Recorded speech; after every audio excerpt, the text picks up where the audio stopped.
शिवसेना भाजप युतीचा गड मानला जाणारा मुंबई उत्तर पश्चिम या भागात ठाकरेंनी फडणवीस आणि शिंदेंच्या विरोधात दंड ठोपटलेत. या भागात ठाकरेंची आणि शिंदेंची प्रतिष्ठा पणाला लागली आहे. या मतदारसंघामध्ये भाजपचे 3, उद्धव ठाकरेंच्या शिवसेनेचे 2 आणि एकनाथ शिंदेंच्या शिवसेनेचा 1 आमदार आहे. जोगेश्वरी पूर्व या मतदारसंघात शिवसेना विरुद्ध शिवसेना असा सामना होणार आहे. शिवसेना उद्धव बाळासाहेब ठाकरे पक्षाचे बाळा नर विरुद्ध एकनाथ शिंदे यांच्या रवींद्र वायकर यांच्या पत्नी मनीषा वायकर यांच्यात हा सामना रंगणार आहे. खासदार रवींद्र वायकर यांचा हा मतदारसंघ आहे. गेल्या अनेक वर्षांपासून त्यांनी या मतदारसंघावर आपली पकड मजबूत ठेवली आहे. मात्र ठाकरेंची साथ सोडल्यानं त्यांना लोकसभा निवडणुकीत मोठा फटका बसला. वायकर प्रतिनिधित्व करत असलेल्या या मतदारसंघात त्यांना अपेक्षित मताधिक्य मिळालं नाही. लोकसभा निवडणुकीत या मतदारसंघात वायकर 11,000 मतांनी पिछाडीवर होते. त्यामुळे विधानसभा निवडणुकीत पिछाडी भरून काढणं हे वायकर यांच्यासाठी प्रमुख आव्हान असणार आहे. या मतदारसंघात नुकतंच दोन्ही शिवसेनेचे कार्यकर्ते भिडल्यानं मोठा राडा झाला होता. दिंडोशी मतदारसंघाचं प्रतिनिधित्व करत असलेल्या सुनील प्रभू यांना उद्धव ठाकरेंनी सलग 3ऱ्यांदा संधी दिली आहे.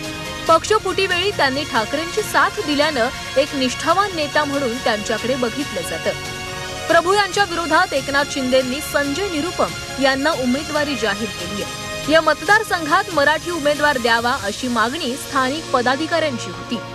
त्यामुळे याचा फटका निरुपम यांना बसण्याची शक्यता आहे. लोकसभा निवडणुकीत उद्धव ठाकरेंच्या शिवसेनेचे उमेदवार अमोल कीर्तीकर यांना नाममात्र म्हणजेच 1,701 मतांचं मताधिक्य या मतदारसंघातून मिळालं होतं. त्यामुळे एकनाथ शिंदेंच्या शिवसेनेच्या आशा पल्लवित झाल्यात. मात्र निरुपम यांना उमेदवारी दिल्यानं शिवसेनेसोबतच भाजपचे पदाधिकारीही नाराज असल्यानं सध्या सुनील प्रभू यांचं पारडं जड दिसतंय. गोरेगाव मतदारसंघातील निवडणूक नेहमीच अटीतटीची असते. या मतदारसंघावर भाजप आणि शिवसेना यांचं वर्चस्व आहे. भाजप आणि शिवसेनेतील फारकत, त्यानंतर शिवसेना आणि राष्ट्रवादीत फूट पडली आहे. तसंच सध्या उद्धव ठाकरे महाविकास आघाडीत असल्यानं इथली निवडणूक अतिशय किचकट झाली आहे. भाजपनं या ठिकाणी पुन्हा विद्या ठाकूर यांना उमेदवारी दिली आहे, तर उद्धव ठाकरेंच्या शिवसेनेकडून माजी नगरसेवक समीर देसाई यांना रिंगणामध्ये उतरवण्यात आलंय. या दोघांमध्ये सध्या अटीतटीची लढाई पाहायला मिळते. वर्सोवा मतदारसंघात मुस्लिम मतदारांची संख्या जास्त आहे. हा मतदारसंघ मिळवण्यासाठी उद्धव ठाकरेंची शिवसेना आणि काँग्रेसमध्ये रस्सीखेच बघायला मिळाली होती. मात्र चर्चेअंती हा मतदारसंघ ठाकरेंच्या शिवसेनेला मिळाला. उद्धव ठाकरेंनी अल्पसंख्याक उमेदवार म्हणून हारून खान यांना उमेदवारी जाहीर झाली.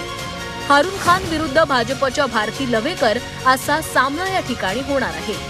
मुस्लिम आणि मराठी मतांच्या बळावर हारून खान आणि भारती लवेकर यांच्यात चुरशीची लढत पाहायला मिळणार आहे. अंधेरी पश्चिम हा विधानसभेचा मतदारसंघ म्हणजे खरं तर काँग्रेसचा बालेकिल्ला. गेल्या 2 विधानसभा निवडणुकांमध्ये अमित साटम यांनी तो भाजपकडे खेचून आणला.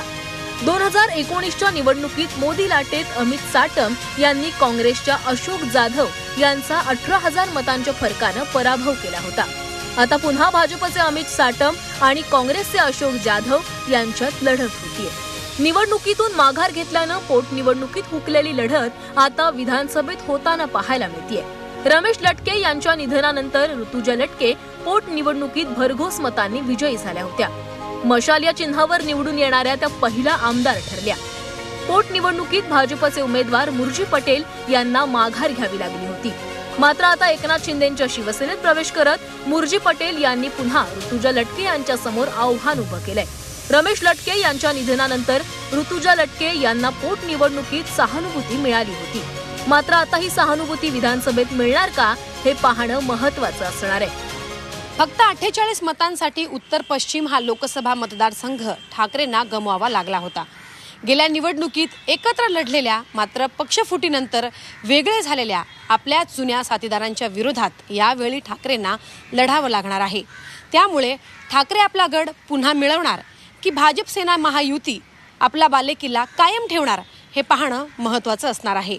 व्हिडिओ जर्नलिस्ट हरीशसह सीमा आढे, झी 24 तास, मुंबई.